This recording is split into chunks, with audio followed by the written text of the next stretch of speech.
మహాకుంభమేళ 144 ఏళ్లకొకసారి జరిగే ఈ మహాకుంభమేళ ప్రయాగ్రాజ్, హరిద్వార్, ఉజ్జయిని, నాసిక్లలో ఈ సంవత్సరం జనవరి 13 నుండి ఫిబ్రవరి 20వ తేదీ వరకు సుమారుగా నెల రోజుల పైన ఈ మహాకుంభమేళ జరుగుతుంది. ప్రయాగ్రాజ్లోని త్రివేణి సంగమం వద్ద జరిగే ఈ మహాకుంభమేళకి ఎక్కువ ప్రాధాన్యత ఉంటుంది. దాదాపు 123 దేశాల నుండి 40 కోట్లకు పైగా భక్తులు ఈ మహాకుంభమేళాకి వస్తారని అంచనా వేస్తున్నారు. అసలు ఈ కుంభమేళా ఎందుకు మొదలైంది, ముఖ్యంగా ఆ 4 ప్రదేశాల్లోనే ఎందుకు చేస్తారు అనేది ఈ వీడియోలో తెలుసుకుందాం. భారతదేశాన్ని సందర్శించిన చైనా యాత్రికుడు హుయాన్ సాంగ్ రచనల ప్రకారం 629 నుండి 645 మధ్య హర్షవర్ధనుడి కాలంలో కుంభమేళా జరిగింది.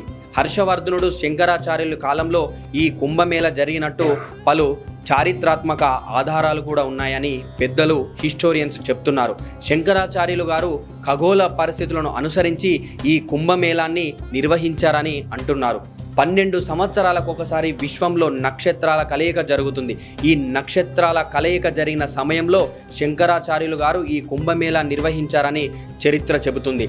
అయితే ఈ కుంభమేళా అంతకంటే ప్రాచీనమైనదిగా తెలుస్తుంది. పురాణ గాథలైన భాగవత పురాణం, విష్ణు పురాణం, మహాభారతం, రామాయణంలో ఈ కుంభమేళా గురించి ప్రస్తావన ఉంది. సామ, అథర్వణ వేదాల ప్రకారం తమ శక్తిని కోల్పోయిన దేవతలు తిరిగి పొందేందుకు అమృతాన్ని పొందడానికి క్షీరసాగర మదనం చేస్తారు.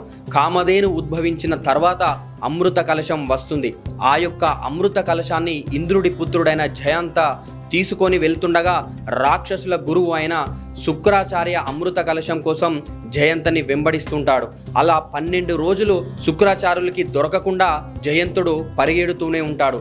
దేవుళ్ళకి 12 రోజులు అంటే మన మానవులకి 12 సంవత్సరాలు అని అర్థం. ఆ కాలంలో ఆ యొక్క అమృత కలశాన్ని జయంత 4 ప్రదేశాల్లో కింద పెడతాడు.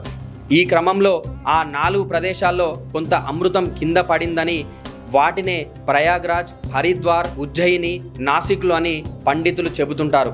ఆ సమయంలో సూర్య చంద్రులతో పాటు మిగతా గ్రహాలన్నీ ఒకే కక్షలోకి వస్తాయి. ఈ విశిష్టత జరిగిన నేపథ్యంలో నాటి నుండి 12 సంవత్సరాలకు ఒకసారి కుంభమేళా నిర్వహించడం ఆనవాయితీగా వస్తుంది. 12 సంవత్సరాలకు ఒకసారి చేసే పూర్ణ కుంభమేళా 12 సార్లు జరిగాక అంటే 144 ఏళ్లకొకసారి మహాకుంభమేళా జరుగుతుంది. జ్యోతిష్య శాస్త్రం ప్రకారం గురుగ్రహం 12 సంవత్సరాల్లో 12 రాసుల చుట్టూ తిరుగుతుంది. ఈ గ్రహం ఒక నిర్దిష్ట రాశిలో ఉన్న సమయంలో కుంభమేళా నిర్వహిస్తారు. ముఖ్యంగా కుంభమేళాలో రాజస్నానానికి అత్యంత ప్రాముఖ్యత ఉంటుంది. పుణ్యతీర్థాల ప్రదేశాల్లో, నదుల్లో స్నానాలు చేస్తే పుణ్య ఫలితాలు ఉంటుందని పండితులు చెబుతుంటారు. అలాగే మహాకుంభమేళాల్లో పుష్య పౌర్ణమి నాడు స్నానం చేస్తే దేవతల ఆశీస్సులు లభించి సమస్త పాపాలు పోయి మోక్షం లభిస్తుందని భక్తుల యొక్క నమ్మకం, విశ్వాసం.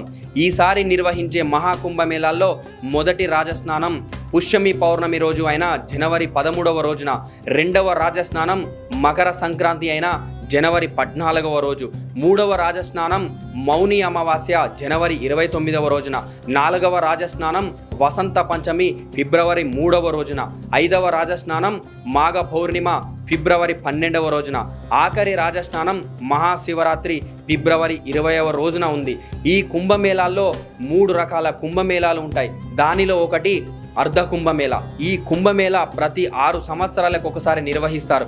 ఇది ప్రయాగ్రాజ్, హరిద్వార్లో మాత్రమే జరుగుతుంది. రెండవది పూర్ణ కుంభమేళా. దీనిని 12 సంవత్సరాలకు ఒకసారి నిర్వహిస్తారు. దీనిని ప్రయాగ్రాజ్ సంగమం ఒడ్డున నిర్వహిస్తారు. చివరగా ఈ కుంభమేళాని 2013లో నిర్వహించారు. ప్రయాగ్రాజ్లో జరిగే ప్రతి 12వ పూర్ణ కుంభమేళాన్ని మహాకుంభమేళం అని అంటారు. మహాకుంభమేళా 144 సంవత్సరాలకు ఒకసారి జరుగుతుంది. ఈసారి 2025 జనవరి 13వ రోజున పుష్య పౌర్ణమి రోజున ఈ మహాకుంభమేళా మొదలవుతుంది. సనాతన ధర్మంలో ఈ కుంభమేళాలకి అధిక ప్రాధాన్యత ఉంది. ప్రపంచం నలుమూలల నుండి భక్తులు అధిక సంఖ్యలో వస్తూ ఉంటారు. మీరు కూడా ఈ మహాకుంభమేళానికి వెళ్తున్నారా? వెళ్ళే వాళ్ళు చాలా జాగ్రత్తగా వెళ్ళి రావాలని కోరుకుంటున్నాం. వెళ్తున్న వారు ఈ కుంభమేళా గురించి మీ మాటల్లో అభిప్రాయాల్ని కామెంట్ బాక్స్లో తెలియజేయండి. మీకు ఈ వీడియో నచ్చినట్లయితే ఇంకా సబ్స్క్రైబ్ చేసుకోని వాళ్ళు సబ్స్క్రైబ్ చేసుకోండి. మీకు ఈ వీడియో నచ్చినట్లయితే లైక్ చేయండి, షేర్ చేయండి. Thank you all.